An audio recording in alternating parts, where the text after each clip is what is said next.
Como hemos hablado antes, Dune es una de las grandes historias de la ciencia ficción, tiene un montón de seguidores por todos lados y en algunas partes hasta es materia de culto por todas las filosofías que propone.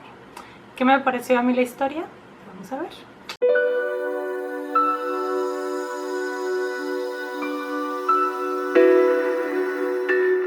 Dune es principalmente la historia de Paul en su camino para pasar de ser Paul Atreides, el heredero a un ducado, a convertirse en Paul Muad'Dib, el Kwisatz Haderach, el Lisan al-Gaib de las leyendas antiguas. Y vaya que por sí sola esa historia es interesante, llena de intrigas políticas, de momentos de acción, de situaciones que retan a Paul y a quienes lo acompañan a enfrentarse a sí mismos y a sus más grandes miedos. Pero en una segunda capa, Dune es un libro donde se explora la importancia de la conciencia, de este concepto de awareness tan gastado en nuestros días. Una de las cosas que más me llamó la atención de este libro es que nos habla acerca de que el verdadero poder, o lo que entenderíamos como magia dentro de la fantasía, está estrictamente relacionado con qué tanta conciencia tenemos sobre nosotros mismos, sobre nuestro concepto, sobre nuestro interior y qué tanta conciencia tenemos sobre nuestro entorno. Y van hasta decir que los verdaderos humanos son aquellos que tienen esta conciencia desarrollada o en proceso de desarrollo.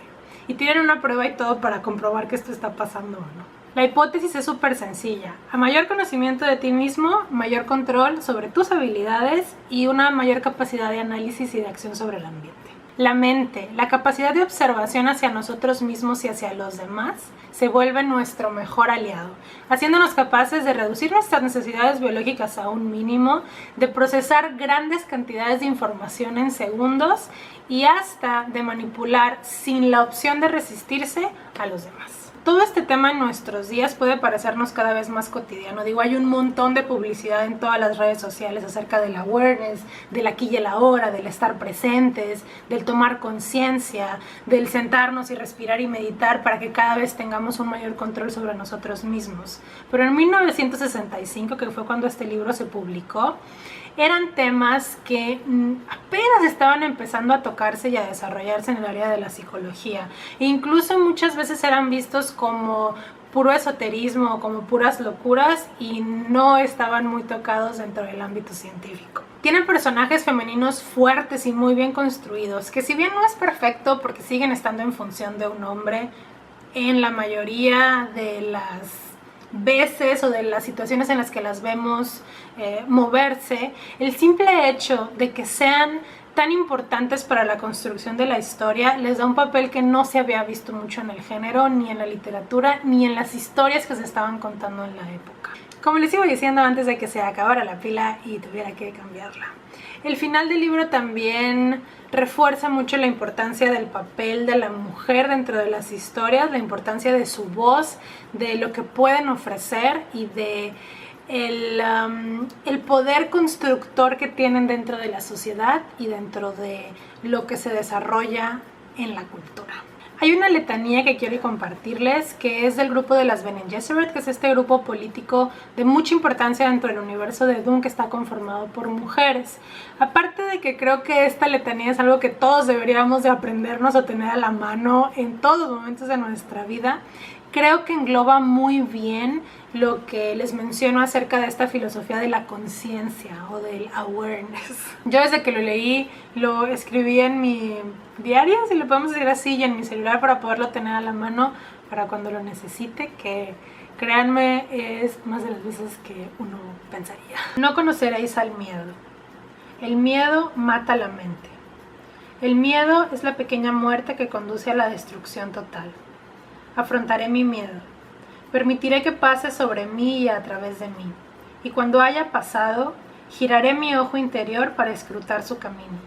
Allá, donde haya pasado el miedo, ya no habrá nada. Solo estaré yo. La letanía del miedo, que según las Bene Gesserit debe de ser dicho en momentos de peligro, de amenaza, cuando estamos intranquilos, etc., nos invita a que entendamos el miedo desde otra perspectiva, a que nos demos cuenta de que por sí solo el miedo no tiene poder sobre nosotros. Lo tiene cuando nosotros se lo damos y dejamos que se apodere de nuestra mente, de nuestras emociones, de nuestro estado de ánimo. Y esto va o resalta que la introspección, esta capacidad de estar un momento viendo hacia adentro, analizando lo que está pasando con nosotros, es nuestra mejor arma, es nuestra mejor defensa y es lo que nos va a permitir actuar de una forma mucho más eficiente en nuestro entorno.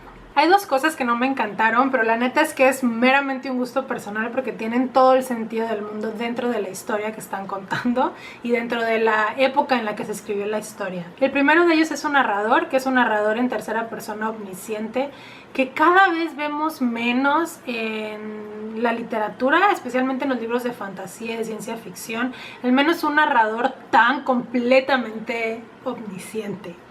Y no me gustó porque en este libro no hay sorpresas.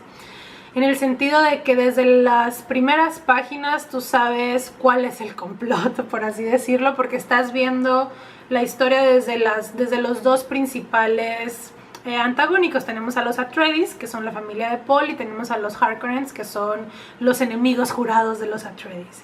Y como nuestro narrador es capaz de entrar en la mente de cualquiera de ellos, porque es completamente omnisciente, sabemos todo lo que están pensando y no hay una sorpresa o un plot twist que podamos encontrar.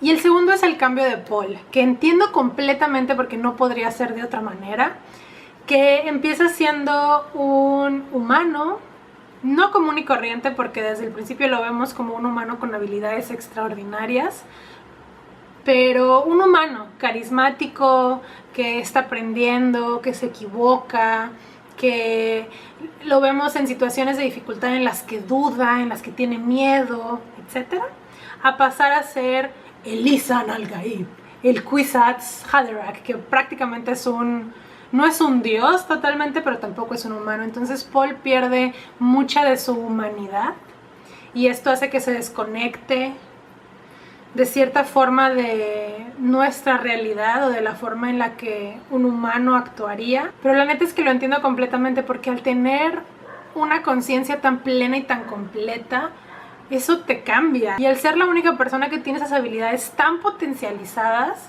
pues obviamente no lo voy a poder entender. La verdad es que este libro tiene materia para que estés hablando horas y horas de él.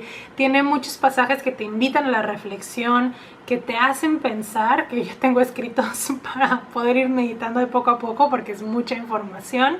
Aparte de que se suma una historia muy entretenida y yo se los recomiendo.